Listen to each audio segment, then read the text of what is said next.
A cada notícia surpreende mais. Vamos comentar a situação de Gabigol, Felipe Luiz contrariado no Flamengo. O Gabi vem sim pro jogo, hein? Várias outras notícias do Flamengo, então toca aí, meu parceiro, minha parceira. Tocou, então vem comigo, rubro-negro. Vamos às notícias do Flamengo. Tô aqui, ó, diretamente do estádio do Maracanã. Vocês podem perceber aí, né? Mas tô gravando virado para cá, que eu quero ficar sentadinho aqui na cadeira para passar as notícias do Flamengo de forma mais correta para vocês e não me distrair tanto, porque tem muita coisa, tem reviravolta, rapaz. Sabe quando a merda tá ali, vai mexendo, vai fedendo, meu irmão, tu liga o ventilador, a merda se espalha para tudo que é lado. Desculpa se você tá almoçando, se você já tá jantando, mas é isso aí que tá acontecendo no Flamengo. Bom, vamos passar uma notícia bacana, né? Não tão bacana, mas acho bacana, que vai ser bom para ele. Está definida a data que De Arrascaeta vai passar por cirurgia no joelho esquerdo e será amanhã, também conhecido como quinta-feira, dia 14 de novembro, vai fazer uma limpeza ali no joelho esquerdo que já vinha causando várias dores a ele durante essa temporada. O meio-campista uruguaio não atuará mais pelo Flamengo nessa temporada, a gente já sabe disso, sequer foi cogitado para ir para a seleção uruguaia, vai fazer essa limpeza para retornar 1000% no próximo ano de 2025, para que o Flamengo faça uma temporada realmente maravilhosa. O De Arrascaeta que teve muitos problemas físicos nesse ano de 2024, mesmo assim conseguiu entregar uma outra situação. É ele quem abre o placar, é ele quem abre o marcador para o Flamengo na final da Copa do Brasil, com um gol aqui de rebote, né? O Gabigol chuta, ele faz o gol ali, né? Então um cara muito especial, muito importante para o Flamengo. Melhoras Arrasca, que você possa voltar o mais rápido possível, beleza? A CBF divulgou a seleção da Copa do Brasil, meu parceiro e minha parceira rubro-negra. No gol a gente tem um goleiro do Flamengo argentino, Agustín Rossi. Na zaga, André Ramalho e Léo Ortiz. Na lateral direita, Wesley. Na lateral esquerda a gente tem aí o Guilherme Arana do Atlético Mineiro.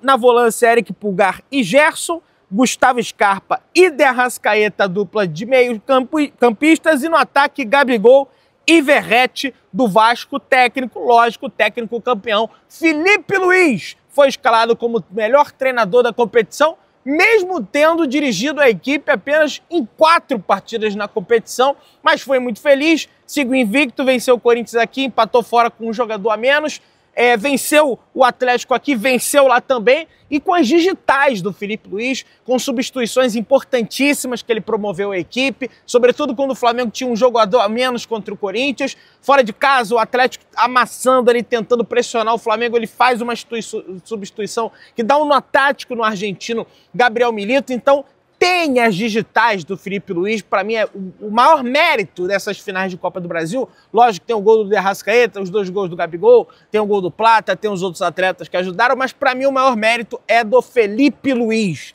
tá? Vamos avançando aí, pessoal. Vai pro jogo, hein? Gerson será escalado para o jogo da seleção brasileira contra a Venezuela amanhã, na quinta-feira, diretamente da Venezuela, segundo Lucas Musetti. Então Gerson, que já foi titular da seleção brasileira na última partida do Brasil contra a seleção peruana no Brasil, será titular novamente com a camisa da seleção brasileira e merece, porque tá jogando demais, apesar dele jogar numa posição ali que não é a posição dele de origem aqui no Flamengo, mas a gente sabe que ele é o Coringa, né? Ele joga dali, joga daqui, a gente sabe que ele sabe fazer muito bem essas 2 funções. Para o jogo de hoje aqui no estádio do Maracanã, já foram vendidos 52 mil ingressos antecipadamente. A expectativa é de cerca de 60 mil pessoas aqui no estádio Mário Filho, no estádio do Maracanã. O gramado tá um verdadeiro tapete, tá? Eu tô observando daqui, tá muito bom o gramado. Acredito que vai correr bem.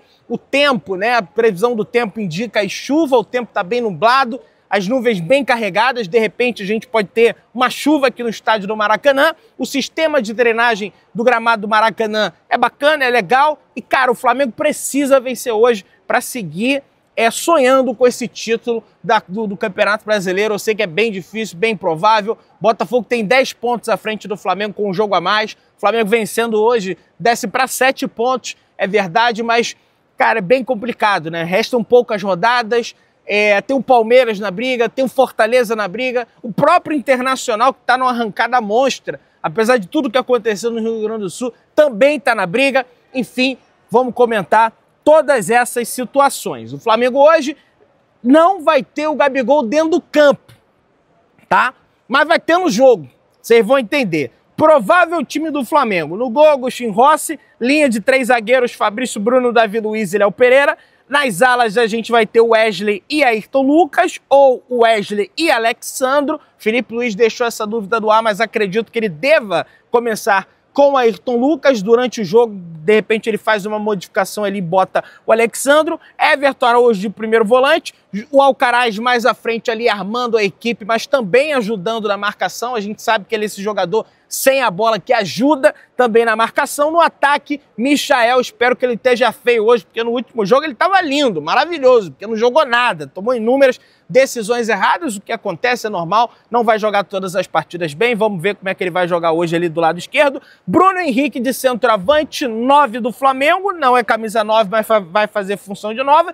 E do lado direito a gente vai ter a presença do Matheus Gonçalves, meu parceiro e minha parceira rubro-negra. O Flamengo precisa jogar sério, jogar com raça, né? Mostrar a vontade de vencer. Eu sei que o Flamengo tá muito desfalcado. O Flamengo tem ao todo aí 7 desfalques confirmados. Não tem Cebolinha, não tem Vinha, não tem o Pedro, não tem De La Cruz, não tem Carlinhos, não tem De Arrascaeta, não tem Pulgar. Só aí a gente já contou 8 desfalques. Não tem o Gabigol também, não tem Léo Ortiz, não tem o Gerson, não tem o Alan suspenso, sei lá se é desfalque, não tem o Varela, não tem Gabigol. São mais de 7 desfalques, são 1, 2, 3, 4, 5, 6, 7, 8, 9, 10, 11, 12 desfalques que o Flamengo tem na partida de hoje, mas eu quero que o time do Flamengo pelo menos mostre vontade de vencer, lute pela vitória, não faça igual fizeram no ano de 2022, quando o Flamengo venceu a Libertadores, quando o Flamengo venceu o Brasileiro e começou a cagar.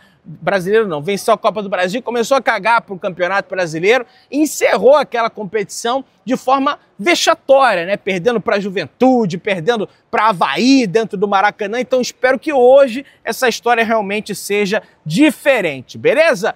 O Renan Moura do Fute Globo CBN trouxe a seguinte informação: Carlos Alcaraz, o Charlie, o argentino, será julgado pelo Pleno do Supremo Tribunal de Justiça Desportiva, o STJD, nesta quinta-feira, conhecido também como amanhã, às 10 horas da manhã, pela expulsão pelo Flamengo diante do Corinthians na Neoquímica Arena. O argentino joga através de um efeito suspensivo após um gancho de 4 partidas no Campeonato Brasileiro. É uma vergonha, ele entrou ali para defender os jogadores do Flamengo. O Yuri Alberto deu uma banda deliberada, não visou a bola em nenhum momento no Wesley, ele foi lá defender. Toda ação tem uma reação e, para mim, o Carlos Alcaraz não pode ser suspenso de forma nenhuma por 4 jogos. Que dê 1, que dê no máximo 2, mas 4 é um completo de um absurdo. A gente vê situações piores, até que o árbitro nem expulsa jogador que faz a entrada violenta do Lianco no De Arrascaeta, aí quer suspender o Alcaraz. Vocês estão de brincadeira, né? Mas vamos ver como vai ficar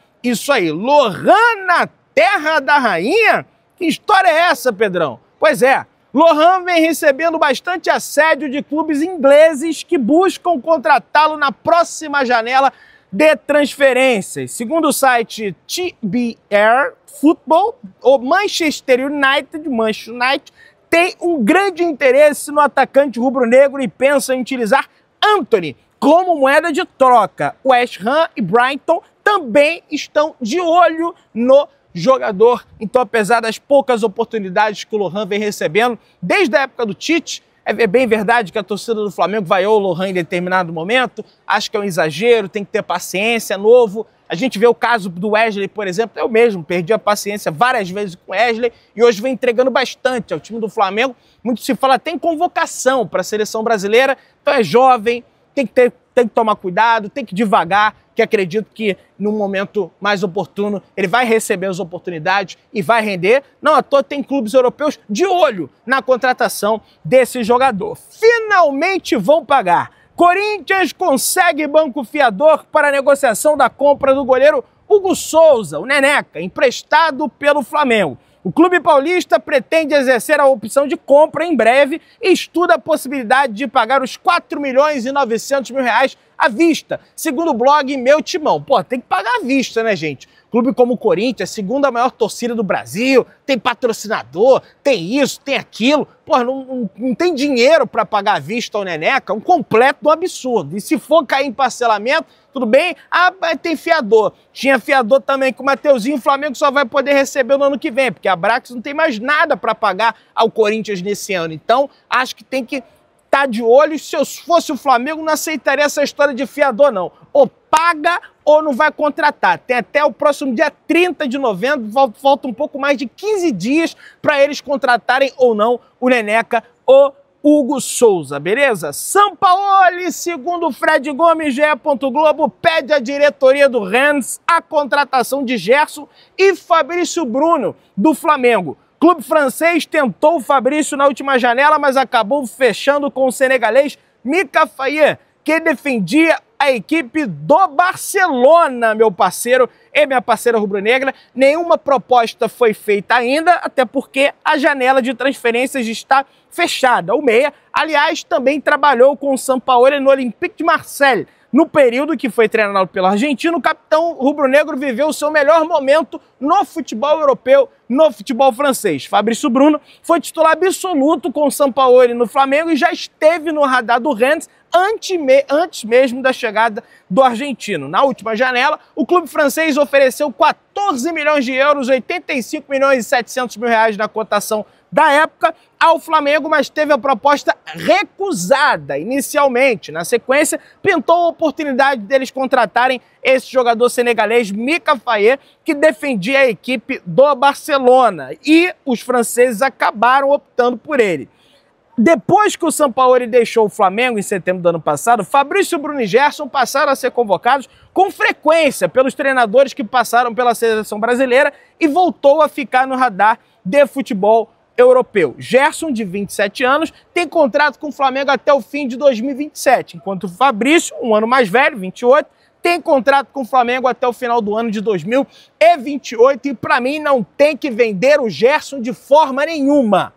Se for uma proposta grande, astronômica, muito boa para o Flamengo, talvez venda o Fabrício Bruno, mas vender o Gerson, não. Zero possibilidade. Até para o Gerson, acredito que isso não seria bom. Ele está no Flamengo, vive um excelente momento, ganha bem aqui, não iria para lá pagar tanto mais assim, dirá até ganhar menos lá, né? Não tem como, tudo bem que lá recebe em euro, mas não tem comparação o Rennes com o Flamengo, né? Aqui ele está indo para a seleção brasileira, porque a gente sabe que o Dorival é um cara que é sempre... ele vê futebol europeu, lógico, mas é muito atento ao futebol brasileiro, então para mim seria ruim para ele e ruim para o Flamengo também perder o Gerson nesse momento. E, cara, hoje era para a gente estar falando da atmosfera de Flamengo e Atlético Mineiro, primeiro jogo pós-título da Copa do Brasil, contato da nação rubro-negra, tudo bem que a nação estava lá em BH, mas aquela massa estaria aqui no Maracanã, jogo da festa contra o derrotado na final, coroação de um bom momento, mas não se fala de nada disso. Todos nós estamos falando de quê? De Gabigol.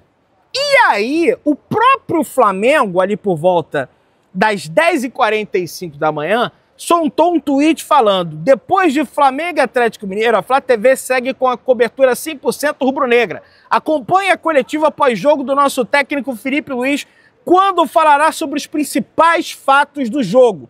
Eu acredito que será imperdível. Olha isso. Eu nunca vi o Flamengo publicar esse tipo de... Pode até ter publicado em outro momento, mas assim...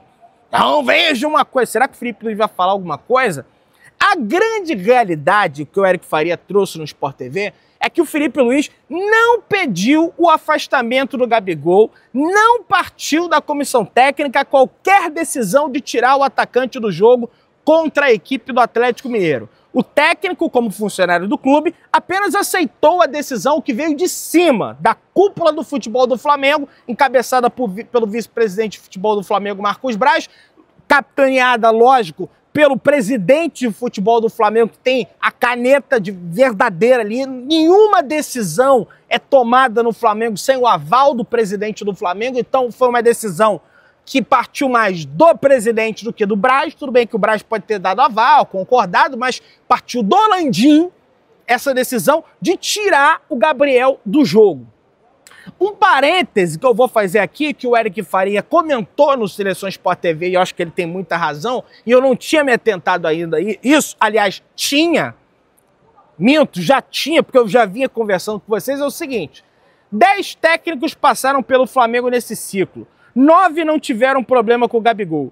Os problemas do Gabigol sempre foram com a diretoria. Nenhum técnico tirou ele por problema de disciplina. E o único problema que ele teve com o Tite, um treinador, foi com o Tite. Mas foi um problema que veio de fora para dentro. Porque o Gabriel começa a ter problema com o Tite lá na seleção brasileira. Sem informação, tá? Quando o Tite convoca o Gabigol. E esse problema só aumenta. Naquele trio elétrico. E aí depois o Tite é contratado pelo Flamengo. E aí, meu amigo, a relação que já era ruim ficou pior ainda.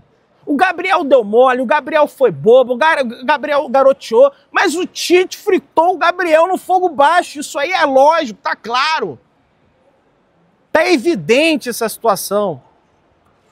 O Gabigol não vai vir de setor norte, como ele havia dito nas redes sociais. Ele deixou claro: nos vemos no setor norte.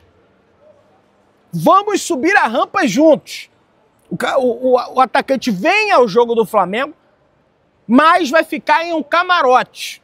Aqui, acredito até que seja ali em cima, ou então lá do lado esquerdo aqui, ou então lá em cima onde a diretoria, não sei se ele vai querer ficar do lado da diretoria. No entanto, não descarta interações com a torcida. Filipe Luís não pediu o afastamento do jogador. Empresário de Gabigol e Braz amenizam tensão e começam a combinar a reta final no Flamengo. O empresário de Gabigol, Júnior Pedroso, e o VP de futebol do Flamengo, Marcos Braz, tiveram uma conversa na manhã dessa quarta-feira e jogaram água na fervura da relação entre o jogador e o clube. A fim de diminuir a tensão provocada pelo afastamento do atleta na partida de hoje, as partes já marcaram uma reunião presencial para definir os próximos passos da relação de forma amigável. A decisão de tirar o atacante do jogo, aliás, foi tomada pelo comando do departamento de futebol, de Landim, tá? E não, para mim, isso aqui tá errado. Veja bem, mas você falou no outro vídeo, não, mas veja bem, se ele foi tirado pela comissão técnica, pelo Filipe Luís, que constatou um ato de indisciplina com ele, aí beleza. Agora, se o Filipe Luís não constatou isso e não queria tirar ele do jogo, para mim a diretoria não tinha que tomar essa decisão. Para mim isso aí cabia uma conversa com a comissão técnica também. Porque o jogo de hoje é importante, o jogo de hoje o Flamengo tem que somar os 3 pontos. Tá? E para mim, passar por cima da palavra do Filipe Luís é um absurdo. Da mesma forma que foi sacanagem que o Gabriel fez com o Filipe Luís, a diretoria passar por cima da palavra do Filipe Luís para mim é um absurdo. Braz e Júnior Pedroso já estão começando a planejar como será e se de fato existirá uma despedida do Gabigol. Não está descartada que o camisa 99 ainda atue pelo rubro-negro nessa temporada. Minutos após o Flamengo comunicar que o Gabigol estava afastado, ele falou que viria de setor norte. Nesta quarta-feira, ciente da tal movimentação poderia causar transtorno sobre o aspecto da segurança, Gabigol desistiu da arquibancada. É lógico, vai ver. Imagina, o Gabriel no setor norte. Vai virar uma loucura aquilo, né? Enfim, vamos ver como é que vai ficar essa situação hoje. Gente, para mim, são 2 egocêntricos que não pensam no Flamengo, Landim e Gabigol. A decisão de não renovar para o Gabigol por 5 anos, e o que ele queria, para mim é correta, a diretoria acertou.